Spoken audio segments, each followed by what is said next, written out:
How to cut your own ribeye? Today we find out with Executive Chef James at House of Dot Steakhouse. Okay, James, we learned the strip loin, which was pretty easy. The tenderloin, pretty complicated, but not just in the butchering part. It's how to use every part. Yes. It's super complicated, so I would never buy the tenderloin. Yes. So we'll look at this ribeye as kind of like this part is a lip part. So this is a lip. We call it the lip of the beef itself. So for ribeye, it's a really fun part of beef. Okay. It's like, you know tomahawk, right? Yes. This piece of bone extended, we call it a tomahawk. Okay. But with this piece of bone removed, we call it a bony rib. Okay. After we remove, later on I'm going to remove the bone with you together.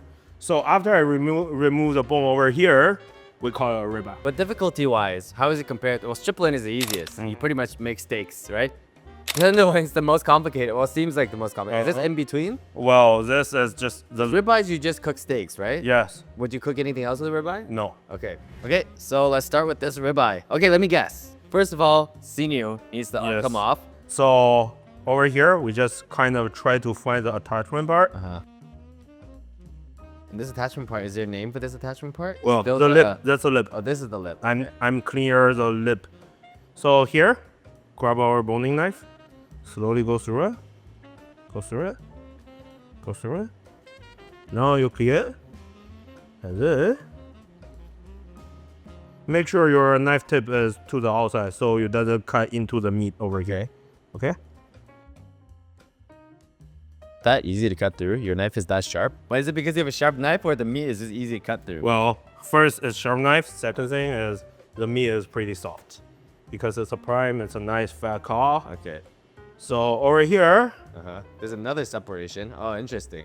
Okay. we are going through the bone right now, okay? So this is what separation? Yes. Okay. Now we're removing the ribeye from the bone. I see, I see. So that was only the lip, which Yeah. is the meat. Which is some of them are meat. So there's no bone in here. Yes, some of them are fat. Okay.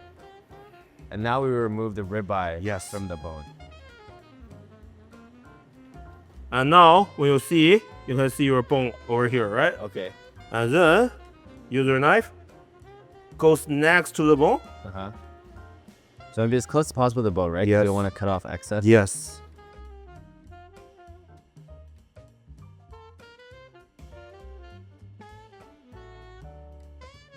And the bone is extending how far here?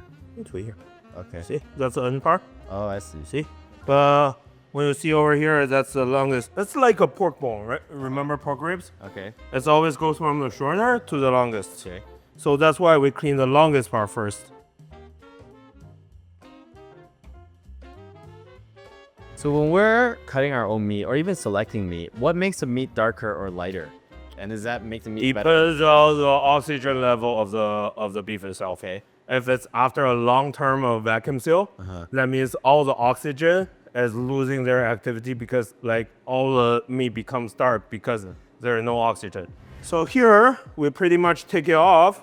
You can see that there is no meat attached to the bone, only the end part. So when you cut the end part, has to be very careful as you grab your knife. You don't want to go so many over, so it goes around this part because this part is much more far away attached to the.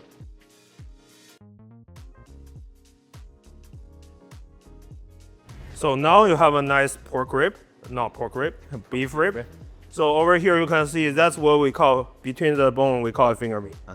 So you can see it's very nice marbling over here. When I cut this way, you can take off the finger meat, just trim it off the bone, and dice them, and marinate, and make it into a barbecue. Right. So normally the ribeye you buy is this strip. So you recommend, like, if I were to make this at home, do I cut off the lip or no? Yes. After all this, what we do is, in our restaurant, we will grab a knife because you can see this part, there are lots of fat cap, some silver skin, so we trim it.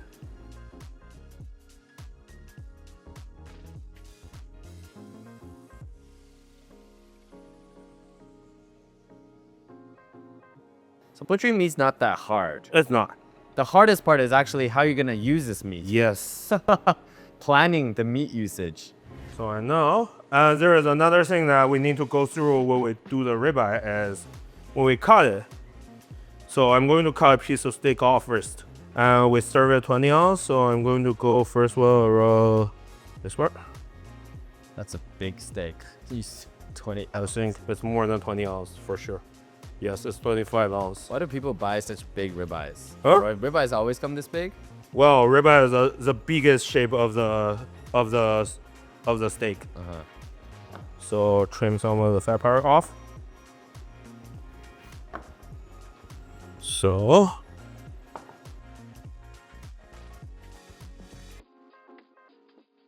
So which one should we choose? Which ribeye? depends on you want more fatty part or you want to have less fatty part. If you want less fatty part, tell them that I want the ribeye that more attached to the strip bone side. Well, what is the most flavorful part? Because fat is not always Well, flavored. they all taste the same. They all taste the same? Ribeye all taste the same. Isn't the juiciness going to be affected by how much fat it is? No, not really.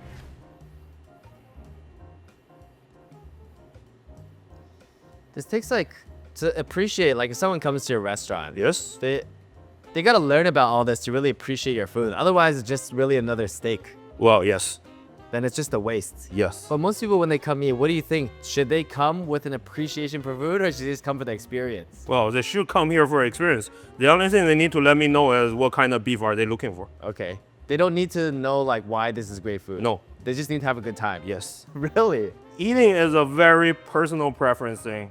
It's like, how do you really see that? Do you know how to eat? It's like, maybe I like spicy, you don't.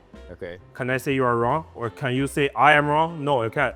So that's why I pick a beef program. I do a steakhouse is because you know what's a good beef taste like, what's a bad beef taste like. Like you can't really like gaslighting or manipulating somebody's mindset because of, oh, you don't know this because I use this technique, that technique. No, I don't need to teach you that much. Right. Because people are the one, like your customer is the one who pay the money for your food. So as long as they understand about your food, and I'm the kind of people doesn't really want to put too much effort on how to teach my customer to eat. It's like you come here, you pay this money, you are happy, I'm happy, that's it. Right.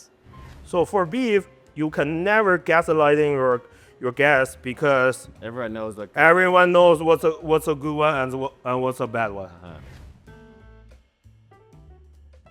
Okay, so as we finish up here, we can also show, so we did 3 cuts of meat. We can also show what we got out from the other cuts, but let's show them all our ribeyes over here. All right, so which one, will I be able to tell the 2 muscle, 3 muscle? This is 3 muscle? No, that's 2 muscle. This is 2 muscle? Ribeye cap, ribeye center. Oh, ribeye cap, and where's the 3 muscle? 3 muscles here. 1, 2, 3. So it's separated by the fats? Yes. So this is 1, 2, 3. This is 1, 2, and 3? No, this is 1, 2. But you said this is 3. Yeah, because this part is like fully blocked up. Okay. Oh, it has to be fully blocked to be considered a different parts. Yes. It's really hard to tell. It's kind of subtle. Oh, okay. All right, so we've done our ribeye, we've done our strip loin, we've done our tenderloin. We've also, let's show them quickly what our excess looks like here. So this is our excess from our 3 steaks, right? Yes. But this is also because you have bones and all this and extra stuff that we're probably... And I want to keep the best shape of the steak. Right, especially like this, right? Yes. Oh, it's heavy. It's because you have your bones from your ribeye. Yeah. That was a masterclass on how to butcher your top tier of 3 cut of the steak. So what's next from here? Because if any of us, or even myself, if I'm gonna go home and butcher these, I don't know how to cook them. What do I do now? Well, now it's time to wait for our next video. Okay, you heard it. If you guys enjoyed this video, make sure to like, comment, subscribe, and wait for our next video over here.